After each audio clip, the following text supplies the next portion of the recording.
Hi, everyone. Welcome to our latest edition of the Growth Playbook with myself, Kim Clark, business strategist, and my dad, Alan Bolio, expert economist. I'm very excited for today's topic. It's right in line with the Christmas season and the spirit of giving and everything that I love about this time of year. So we're gonna be talking about charitable giving. No doubt you have some Fed rate stuff that we're going to discuss and all of that, but I'm really excited when we get to the charitable giving part of it all and then talking about what I wanted. So nice to be back. Nice to see you, Dad. It's nice to see you too, daughter. And I think we're going to have a good time. And it is all consistent with what we've been talking about, growth. Mm. Everything we're going to talk about today has to do with economic or business growth. I mean, so it all ties in really well. What I particularly like about this is that it's a positive side of government and a positive side of wealthy individuals and businesses. I mean, often they're all viewed in a very negative lens. And today we got to talk about some things that are going right. And I like that a lot. It's nice to balance it out, especially a week before Christmas. So I don't. I love I'm good at Scrooge, but I want to try to change. I love it. I'm always the positive Pete. Yes, that's right. You are. Let's start with the Fed funds rate. I know that was a week ago, and the Fed there was three negative votes, which is the first time it happened since 2019. There were three negative votes, but they did cut rates 25 basis points. And by now, everybody's realized there's a lot of hype, but it doesn't move the needle much. And all I wanted to do is just take a minute to describe what uh, not moving the needle much actually means. It was a nice gift, 25 basis points. Yay, we're happy and all the rest of that. But for those that are out there looking for a mortgage, because a lot of this is about making houses more affordable and making consumers more able to afford their debt and all that kind of stuff. I took the mortgage part, because I'm always people are excited about what this will do to mortgages. So if you bought a $300,000 home before the rate cut, with a 30-year fixed mortgage, and it would be at 6.3%, and then you got to refi or you got a chance to buy it today for 6.05%, and it never goes down the whole amount, but it makes it easy, 6.05. You would save $49 a month on your mortgage payment. I mean, that's not bad because it helps, but it's not like opening the floodgates to affordability, right? It covers probably about a half a month to maybe a little more of a month for dog food for my house. Yeah, yeah. And given the size of your dinosaurs, that's absolutely true. And obviously this doesn't touch the any PMI or anything like that. It's just a straight principal and interest. On a $400,000 house, you're saving $65 a month, which is still not a week's worth of groceries or anything like that. And $500,000 house, $81 a month. Which, if you're making enough to get a $500,000 house, saving $81 a month is not really wow. Let's go out and get a snowblower. So it's giving, but it's giving with limited benefit, and the stock market and life is just going to pretty much go, okay, great. And it'll feed into the expectations that we're going to be given a gift of a stronger 2026. Um, which I think the economy will be stronger, but I object when people say it'll be much stronger or it'll be strong growth and that sort of stuff. Um, we're not getting a Christmas gift out of the leading indicators. I looked into that just yesterday, and U.S. Business Confidence Index is lackluster. It moved up ever so slightly in the latest month, and there's really nothing that I look at the leading indicators that makes me think, wow.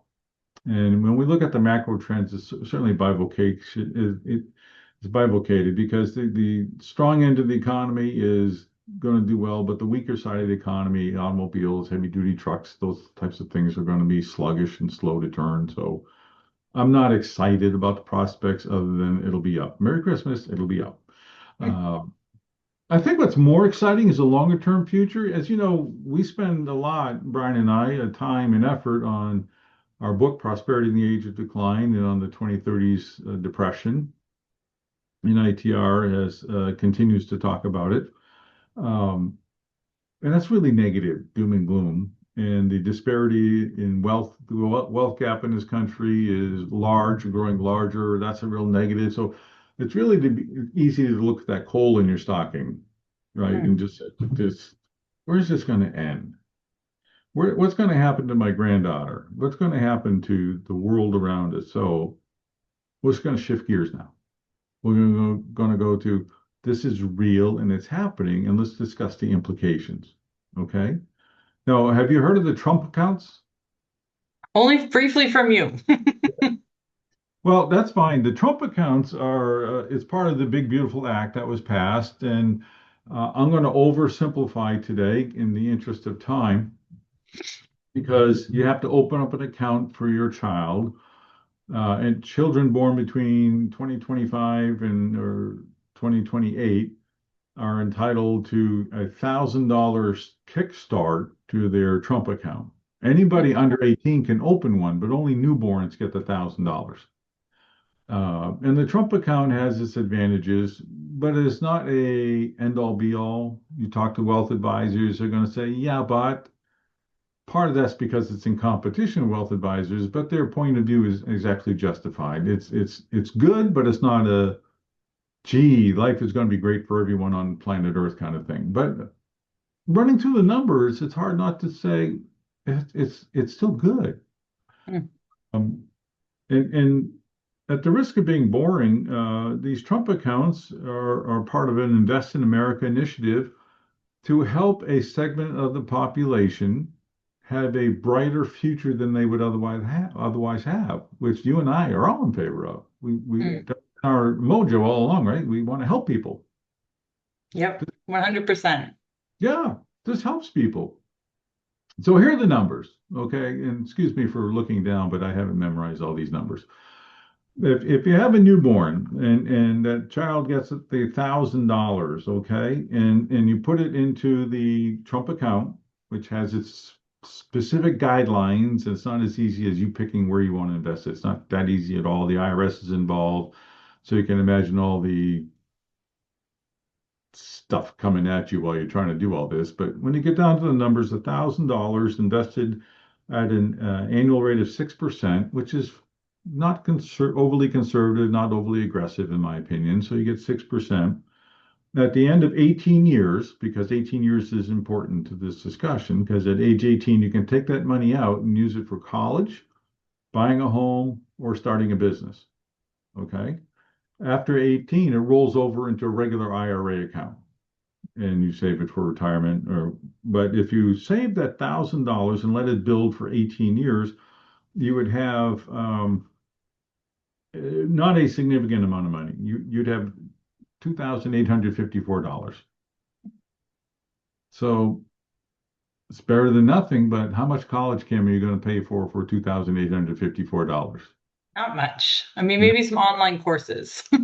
Yeah, maybe some online courses, maybe a couple courses at the community college, but it's not exactly going to propel you into regular college setting, even getting your HVAC technician's license and all the rest of that. That's not a lot. It's not impressive. And if you rolled it over into an IRA and you continued until you're 70 years of age, you would have 59,000, a little over 59,000 to retire on.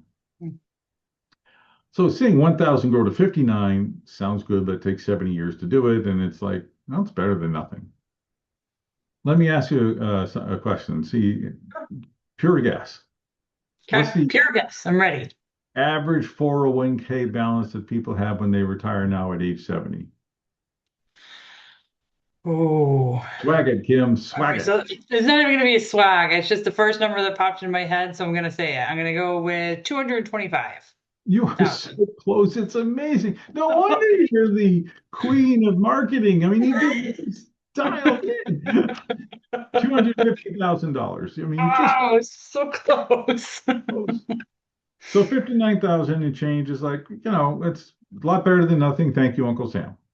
Yeah. But, and here's the interesting part to me, parents are allowed to put in up to $5,000 a year in the 18-year time period, Mm. tax free. I mean, it's pre-tax money. So the Yeah. child is taxed on it later when it's pulled out, but you can put up to $5,000 in. Now, I'm thinking a lot of people with young children aren't going to put $5,000 in. It's just not going to happen. So let's have them put in $500 a year, okay, instead of 5,000. The compounding of money is a wonderful thing. Hmm. At age 18, instead of having 2,800 plus dollars, you now have 3,500 plus dollars. Mm. Still, previous conversation, not going to help a Yeah. lot, but you could start a lawnmower business. You could, do some other things if you wanted to. But if you waited until you retired, just let that grow until you were 70 years of age and kept, after a while, the parents aren't going to give you $500 a year anymore. My assumption is my assumption is even a working family who doesn't make a lot of money can probably shove $500 into a kid's account a year, even if you have, two, three, four kids. That grows to $543,000 at age 70. That's not bad, right? That's a nicer number. Yeah, that's a nice future for people to look forward to since most people won't reach that on their own. I mean, this because you're starting at birth, that's the key. Because a lot of people start saving later in life, when it gets easier to do, all of a sudden you start putting into your 401k and your or an IRA or something. So you can be 30, 35 before you start. The miracle of compounding beginning at birth is huge. Yeah.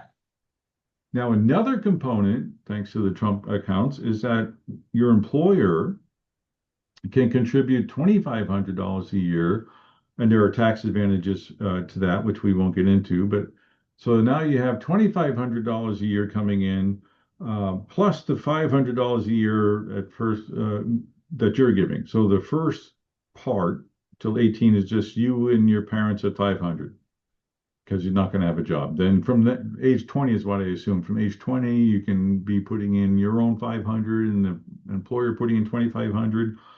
And if you do that, you're going to retire with a nifty sum of $1.2 million. That's Five, incredible. $500 a year plus an employer who will contribute, and there's some tax advantages. So now, hey, pretty cool. Yeah. Now let's max it out. Let's assume that you have your $1,000 to start with, and your parents are well off, so they're putting in $5,000 a year. And then after you go to work, there's $2,500 a year from your employer and 25 from you, or you just put in 5,000 of your own. But from day one, it's 1,500,000, and then it's 5,000, 1,000 plus then 5,000 a year. Sorry for Okay. my words. That comes to $4.9 million. Wow. So That's what that impressive. does is makes it possible for millions to be able to retire much better off than they could otherwise. Mm. That's quite the gift. Yeah. And I'm going to say only because we could get into government spending in so many areas where it's foolish. This to me is not foolish spending. The cost to the country is $17 billion. Mm. I mean, the way the government spends money, we could pick that up, just by trimming some budgets or trimming some spending from the federal level. It's just 17 billion is not going to materially impact the deficit, and is certainly going to provide for a different future for a lot of Americans. Okay.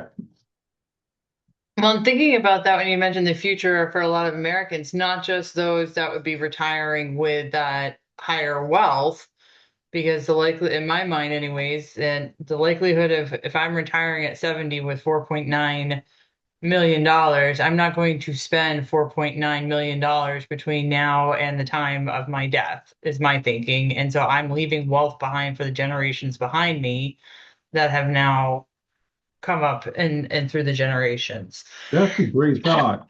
And you're absolutely right. I don't know if you remember this. I remember telling all of you uh, about retirement plans, mom and I, and investments and all that kind of stuff. I said, but the goal is to leave you nothing. Hmm. And that I was going to have first class, the attorney send you first class air tickets so you can come to the airport to go to the attorney's office. So I was going to have a limousine pick you up and bring you to the office. So, six limos, six airplanes coming in. And you get to the attorney's office, and he would say, "Your dad spent the last dollar on the last limo." I love it. Um, I specifically remember telling you and Stephanie that. And the reason I did that was because I wanted you, and you have both proven me, at least that I didn't screw up, was that you two are hard workers because you're not just sitting back waiting for this gift of money coming into the future. And both of you are just incredible that way. So while I agree with you, it's best not to count on that because that makes for a generation that just in looking forward to generational wealth, which is not the best thing that can happen. Yeah. Sorry to be a downer, but your idea is solid and it's in the 21st century. All right, so let's add Michael Dell to the mix now. Michael and Susan Dell have a foundation, and Michael Dell is by some reports, the 11th wealthiest man in the country. Uh, Different places have his net worth ranging from 112 billion to 147 billion dollars. But he and his wife just announced they're giving away 6.25 billion dollars. Mm. Like, okay, that's cool. That's real money, right? Yeah. So, and what they're doing is they're kickstarting this program that we were just talking about, probably ad nauseum, where they are going to put $250 into 25 million kids' pockets into their Trump accounts. Hmm. $250 to 25 million kids, and they're deciding which kids by looking at the zip codes where the average income is less than $150,000 per household. So they're Hmm. trying to target families that could really use it. And when you add in that 250, I mean, it's really cool to see the change. You can imagine that the difference that it makes is in $250 doesn't sound like it much, but in my first example, $1,000, you retire, renders you 59,000. Now all of a sudden it's become $73.8 thousand just because of that $250 from Michael and Susan Wow. Dell. Like what a gift. Yeah. It's incredible. And the reason they're doing it, they said, is to encourage other wealthy people to do like donations. Hmm. And that's why they're public about it. They're trying to set an example. And President Trump credits Michael Dell with the idea of the Trump accounts. Hmm.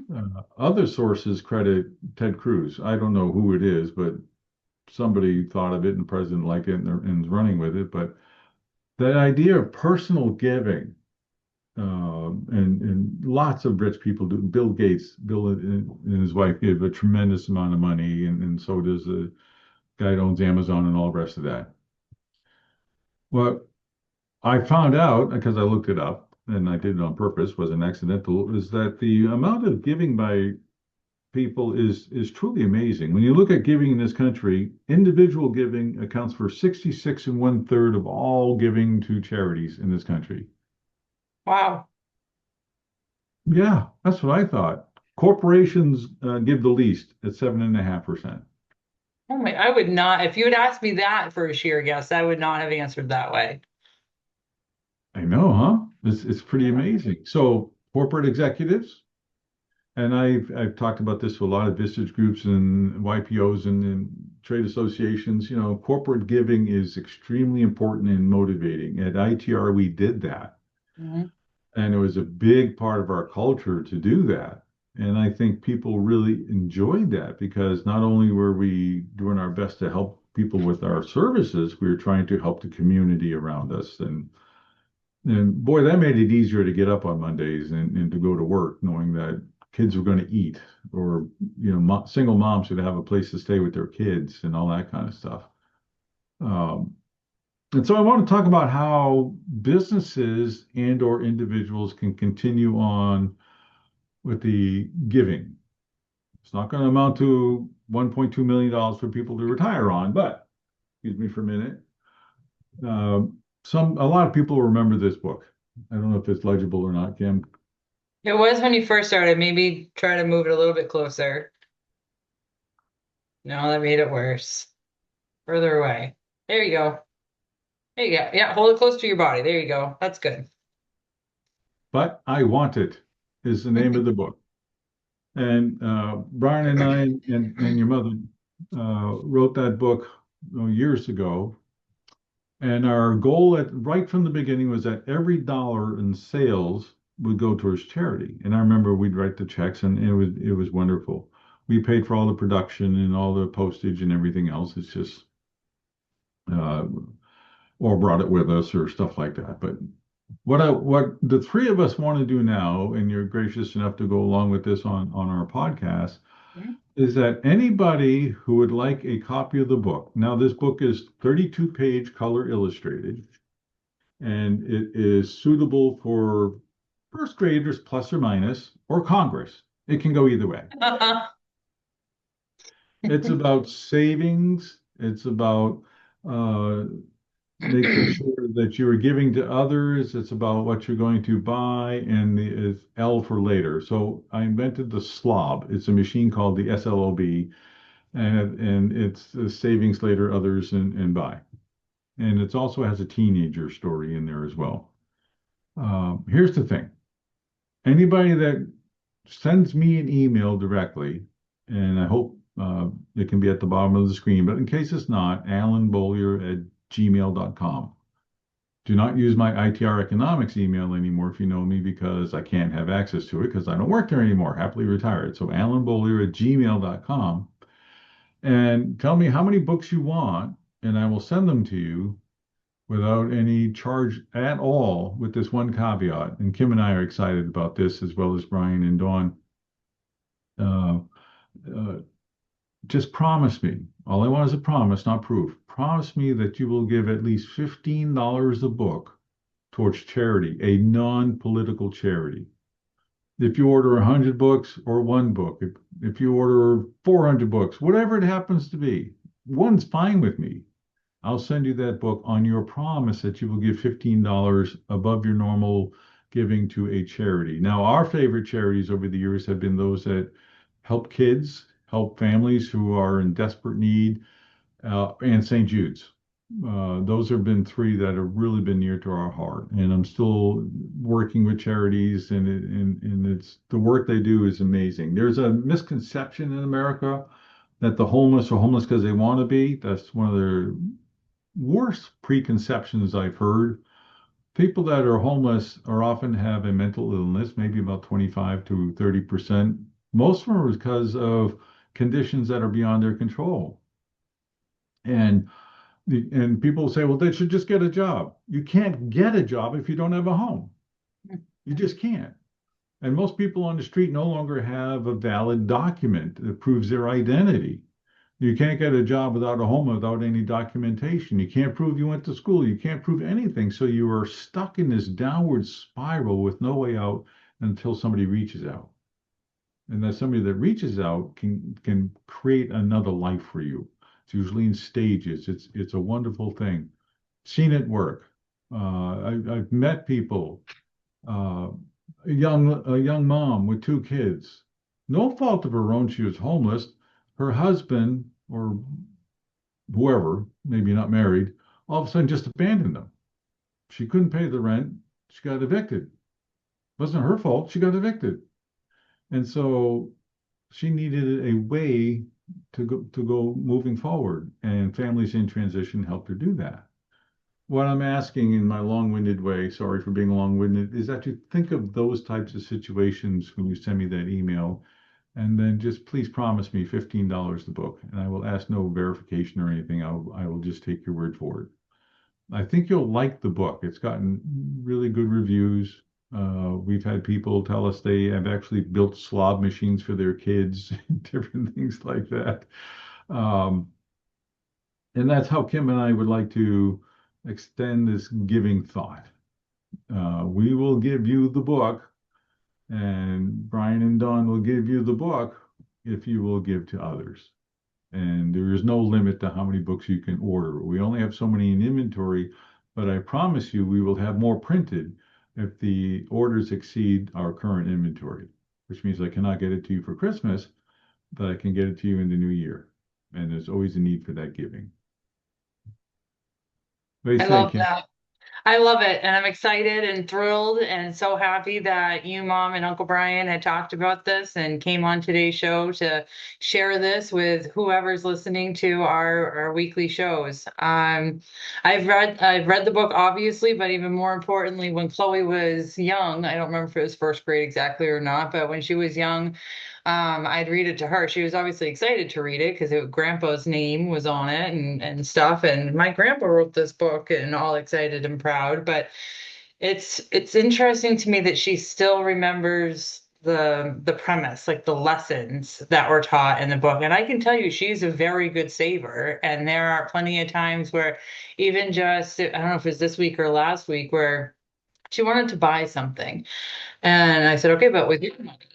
She said, well, then no, never mind. Well, why is that? Well, I have to save for my future, Mom. It's really expensive to be an adult, and I'm going to be an adult someday. So I have to save my allowance. She's like, I've got driver's ed coming up in a little over a year, which she's wrong about that. It's more like half a year, but she's like, I got driver's ed coming up. I'm going to need a car. I'm going to need car insurance.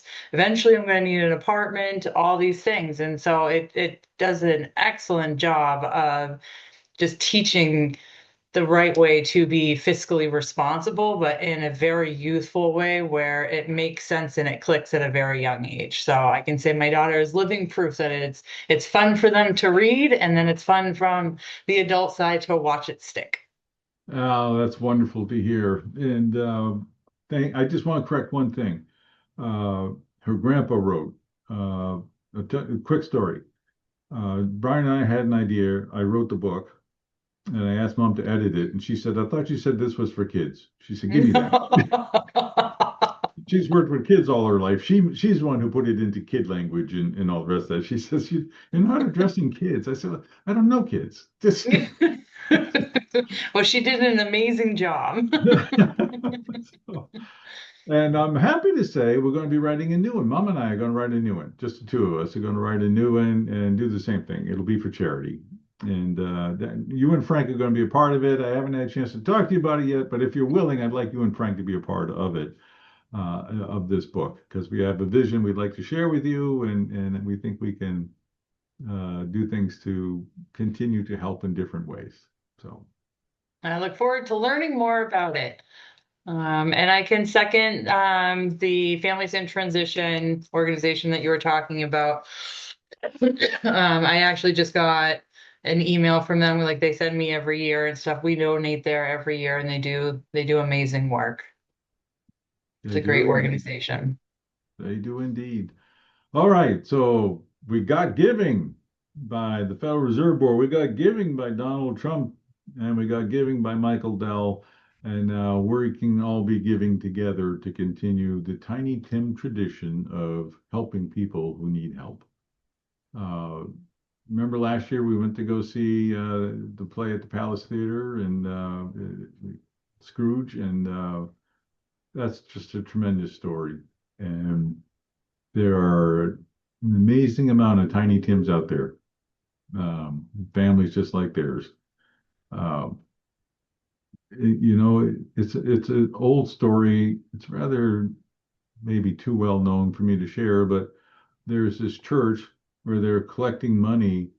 The pastor said, we're collecting money to give to a family in need. And so this family, they were not wealthy. They had nothing, but they got some money together and they brought it and to give into the plate. And the pastor said, you don't understand, we're collecting the money for your family. Hmm. And they said, we never considered ourselves to be poor. We were just a happy family who worked and made it work together. And I thought, that's as heartwarming as it gets. They didn't blame society, they didn't blame life, they just hung in there together. And it just melts my heart to think of helping a family like that to get a little advantage going and to do what we can.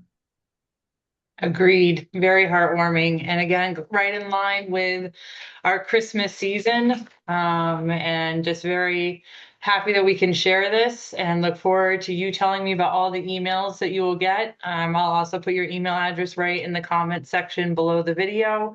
If you didn't happen to catch it when you were talking, for anybody listening that wants to reach out to Dad, his email address will be right in the comments in the below too. So excited to see the caring spread and the charity and the donations that will occur from our little show. Agreed. And next time we get together, we're going to be talking about finishing up the planning for 2026.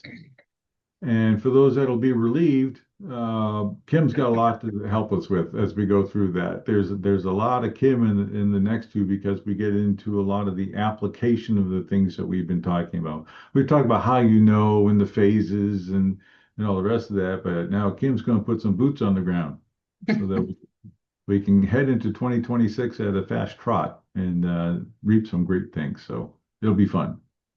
Agreed. Looking forward to it. It was nice talking with everybody today. And I guess my final thought is just Merry Christmas and Happy New Year. And here we go into 2026. I'm excited. We can take over the world. Absolutely. Thank you, everyone. And I do hope you have a Merry Christmas, as Kim said.